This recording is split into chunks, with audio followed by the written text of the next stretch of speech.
Thank you, thank you, thank you. It's with profound gratitude that I stand before you today at the moment of this historic election. Because only in Canada could the story that Anna and I bring to the stage be possible. Adopted son of school teachers and a Venezuelan refugee. Stand on this stage in front of our proud country, offering ourselves up to serve for the future. After millions of people have shown up and marked their X, spoken their voice, and exercised their democratic rights. We could not be more proud, we could not be more grateful for the opportunity the Canadians have.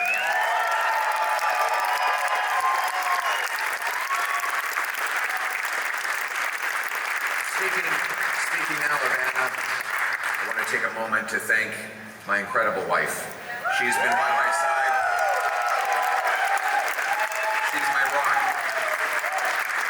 I love and cherish you and our little ones more than you'll ever know. And I could not have done any of this without you. Thank you so much.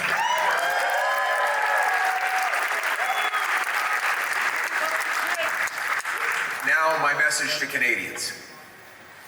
The promise that was made to me and to all of you is that anybody from anywhere could achieve anything, that through hard work, you could get a great life, you could have a nice, affordable home on a safe street.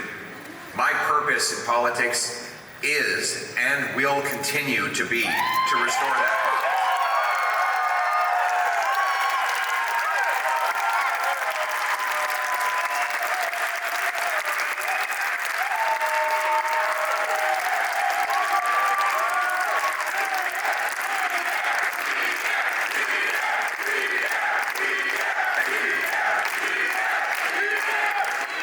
To the candidates who ran under our banner as Conservatives, to the volunteers who knocked on the doors, made phone calls, put up lawn signs, rallied at our events, donated their hard-earned money to our cause, I thank you from the bottom of my heart. To the millions of people who voted for the Conservative Party and put their hopes and dreams in our vision, thank you. It will be an honor to continue to fight for you and to be a champion.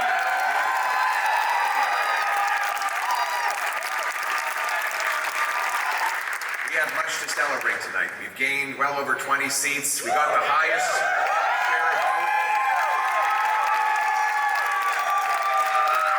Our party has received since 1988.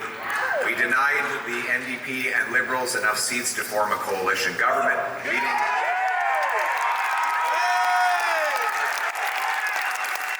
and we did all of this in a very difficult environment. That said, we are cognizant of the fact that we didn't quite get over the finish line yet. We know that change is needed, but change is hard to come by. It takes time, it takes work. And that's why we have to learn the lessons of tonight so that we can have an even better result the next time the Canadians decide the future.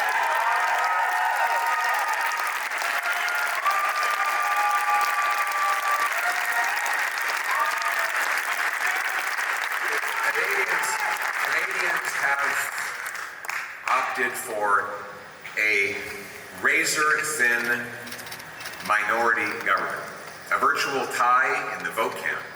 So I would like to congratulate Prime Minister Carney on leading this minority government. We'll have plenty of opportunity to debate and disagree, but tonight we come together as Canadians. We will do our job. Yes, we will do our job to hold the government to account. But first, we congratulate people from all political backgrounds on participating in the democratic process.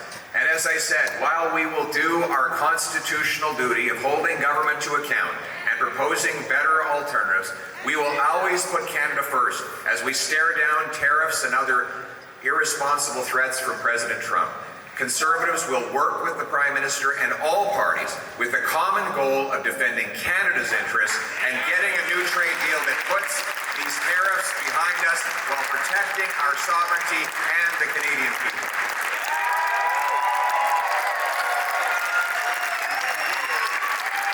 I want to thank my Conservative team, my caucus, my members of the Conservative staff and others who've helped reshape the entire political landscape in this country.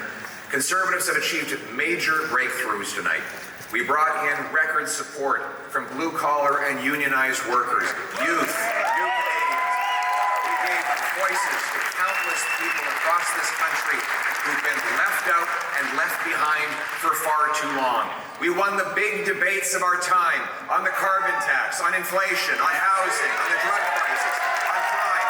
Conservatives have been leading the debate, and we will continue to put forward the best arguments to improve the lives of our people right across this country. But we will not stop there. Every single day, our Conservative caucus and I will be holding the government to account on behalf of the millions of Canadians who believed in the message of change. En tant que parti, on a grandement élargi notre soutien et chaque jour, le caucus conservateur et moi allons travailler à Ottawa pour rendre des comptes du gouvernement au nom des millions de Canadiens qui ont décidé de voter pour un vrai changement. J'ai eu l'honneur de parcourir le pays, parler aux milliers de personnes qui ont partagé leurs préoccupations, leurs peines, leurs espoirs. Everywhere I went, hard-working people took precious time out of their day to tell me about their struggles, their pain, their fears, but also their hopes and dreams. Welders and waitresses, farmers and factory workers, seniors, small business owners, and single mothers, young Canadians and young families pleading for the chance to own a home, parents who worried that their kids would never be able to move out of their home, grandparents who saw their grandchildren suffering from the shortfalls of our economy, and countless others who are afraid to go outside because of the rising wave of crime. All of these stories touched my heart and gave me inspiration to work towards something better. These people continue to need voices, and I will continue to fight for them every day and every day. We will never give up on fighting for the Canadian people.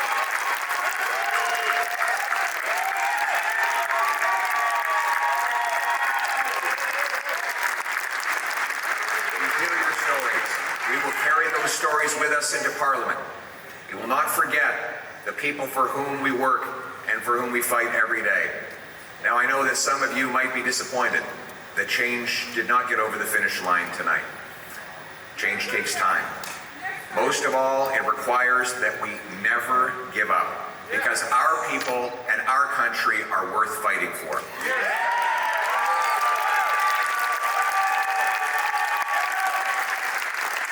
A single mother working 2 jobs but still has an empty fridge and an empty bank account. For the young people who despair at never being able to afford a home. For the seniors on fixed incomes whose savings are eroded by inflation and no longer feel safe in their local neighborhood parks. For those who are now living in fear and terror because of crime. For those worried about losing their jobs because of unacceptable tariffs from the United States of America. For all of those who feel left behind and forgotten, my message is one of hope. Change will take time, but we will fight for that change, and we will deliver that change.